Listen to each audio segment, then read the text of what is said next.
নমস্কাৰ বন্ধু বান্ধৱীসকল আপোনালোকৰ বাবে লৈ আহিছোঁ নতুনকৈ এটা চাকৰি আপডেট চাকৰিটো ওলাইছে আপোনাৰ অসম চৰকাৰ উপায়ুক্ত কাৰ্যালয়ৰ পৰা ইয়াতে আপোনালোকৰ গ্ৰেড 3 গ্ৰেড 4 তেনেকুৱা ধৰণৰ পোষ্ট মুকলি কৰা হৈছে আৰু আপোনালোকৰ ইয়াতে যিটো চেলেৰি আপোনালোকৰ 12,000 পৰা 52,000ৰ ভিতৰত পাব আৰু আপোনালোকৰ ইয়াতে চিম্পল 8 পাছ 10 পাছ 12 পাছ গ্ৰেজুৱেট লেভেললৈকে আপোনালোকে ইয়াতে এপ্লাই কৰিব পাৰিব আৰু বন্ধু বান্ধৱীসকল আপোনালোকৰ মাজলৈ এই পোষ্টসমূহত যিসকল কেণ্ডিডেটে ইণ্টাৰেষ্টেড আৰু এলিজিবল হয় তেওঁলোকে এই পোষ্টসমূহত এপ্লাই কৰিব পাৰিব আৰু জবটো সম্পূৰ্ণ ইনফৰমেশ্যন কাৰণে ভিডিঅ'টো শেষলৈকে চাই থাকিব আৰু চেনেলটো যদি নতুনকৈ আছে চেনেলটো ছাবস্ক্ৰাইব কৰি লওক যাতে এনেকুৱা ধৰণৰ চাকৰি আপডেটসমূহ পাই থাকে তো আপোনালোকৰ এই যিটো পোষ্ট ওলাইছে সেইটো আপোনালোকৰ কাৰ্বি আংলং ডিষ্ট্ৰিক্টত পোষ্ট ওলাইছে আৰু আপোনালোকৰ ইয়াতে যিটো এপ্লাই কৰা লাষ্ট ডেট সেইটো আপোনালোকৰ 20 জানুৱাৰী 2025 দিয়া হৈছে আপোনালোকৰ ইয়াত যিটো পোষ্ট সেইটো আপোনালোকৰ পিয়নৰ পোষ্ট আৰু আপোনালোকৰ ইয়াতে এছটিপিৰ কাৰণে এটা পোষ্ট এছটিএইচৰ কাৰণে এটা পোষ্ট দুটা পোষ্ট মুকলি কৰা হৈছে আৰু আপোনালোকৰ ইয়াতে যিটো চেলেৰি পে স্কেল সেইটো আপোনালোকৰ 12,000 পৰা ষ্টাৰ্টিং আৰু আপোনালোকে শেষলৈকে 52,000 লৈকে পাব আৰু যিটো আপোনালোকৰ গ্ৰেড পে থাকিব গ্ৰেড পেটো আপোনালোকৰ 3,900 টকাকৈ পাই থাকিব আৰু আপোনালোকৰ ইয়াতে এজ লিমিট দিয়া আছে এজ লিমিট আপোনালোকে 18 বছৰৰ পৰা 40 বছৰলৈকে ইয়াতে এপ্লাই কৰিব পাৰিব আৰু এক্সেলেশ্যনো দিয়া আছে যিটো নেকি আপোনালোকৰ ইয়াতে এছটি কেণ্ডিডেটে 5 বছৰ এছচি কেণ্ডিডেটে ইয়াতে 45 বছৰলৈকে ইয়াতে এপ্লাই কৰিব পাৰিব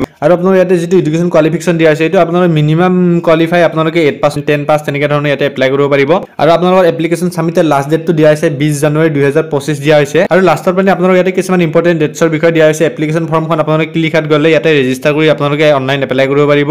এডভাৰটাইজমেণ্ট ডিটেইলছ চাওঁ বুলি ক'লে আপোনালোকে ক্লিক হাত গৈ পিনি আপোনালোকে ইয়াতে চেক কৰিব পাৰিব অফিচিয়েল ৱেবছাইট দিয়া আছে লাষ্টত আপোনালোকে অফিচিয়েল ৱেবছাইট ভিজিট কৰি সম্পূৰ্ণ ডিটেইলছ চেক কৰিব পাৰিব বন্ধু বান্ধৱীসকল এপ্লাই কৰাৰ লিংক ভিডিঅ'ৰ ডেছক্ৰিপশ্যনত পাই যাব গৈ পিনি চেক আউট কৰক আৰু বন্ধু বান্ধৱীসকল ইনফৰমেশ্যনটো পাই কেনেকুৱা লাগিলে কমেণ্টত জনাবলৈ নাপাহৰিব আৰু চেনেলটো যদি নতুনকৈ আছে চেনেলটো ছাবস্ক্ৰাইব কৰি ৰাখক যাতে এনেকুৱা ধৰণৰ চাকৰি আপডেটসমূহ পাই থাকে আজিলৈ জয় হিন্দ জয় ভাৰত বন্দে মাতৰম